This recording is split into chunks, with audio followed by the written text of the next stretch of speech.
ulcer था cancer ulcer है doctor कहला ऑपरेशन हवा पे अल्सर ही पूरा लास्ट ईयर डॉक्टर पड़ी ऑपरेशन हवा पे तो ऑपरेशन हुआ कैंसर कैंसर सारे मोटामोटी लगे थे रेजिस्ट्रेशन लगे थे से माने मते कहले कि यार समर परिस्थिति भलो नहीं तुम लगे पाइबो ना हमर घर अछि कि आठे घर आगे पानी टाकी नहीं सारे लोग लगे पे पानी टाकी दरकार आरो दरकार सरकार सिस्टम दरकार मते एकर पहिले सरकार सिस्टम नाही मते सिस्टम କରି ଲଗେଇବି ଯେହେତୁ ଆପଣଙ୍କୁ ଜଣେ ଭଲ କରିବା ଚାହିଁଲେ ଡକ୍ଟର କହି କ୍ୟାନ୍ସର ପ୍ରତି କରିବ ଅପରେସନ୍ କରି ଭଲ ହେବ ଗ୍ୟାରେଣ୍ଟି ନାହିଁ ଯାଉ ସାର୍ ମଧ୍ୟ 15 ଦିନ ପାଣି ପିଇବା ଦ୍ୱାରା ସାର୍ ମୋର ପଟାମରୁ ପାଣି ବୋହିକି କେଡ଼ାର ପିଇବା 22-23 କିଲୋମିଟର ଗୋଟେ ପିଇବା ପାଣି ନେଇ ସବୁ ଡେଲି ପିଇ ହେବନି ସାର୍ କହିଲି ସାର୍ ମୁଁ ଧୀରେ ଧୀରେ କୋଉଠି ଲୋନ୍ କରି ଗୋଷ୍ଠୀ ସିଷ୍ଟମ୍ ଅଛି ଲୋନ୍ କରି ମୁଁ ଠିକ୍ ପଇସାଟା ଯାଉ ସେଟା ଲଗେଇଲା ପରେ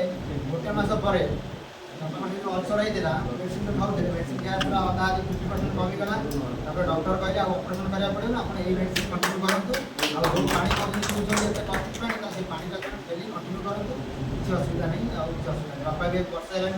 मेडिसिन लगे ऑपरेशन करें मेडिसिन खाया भी कमी पर डे खाऊ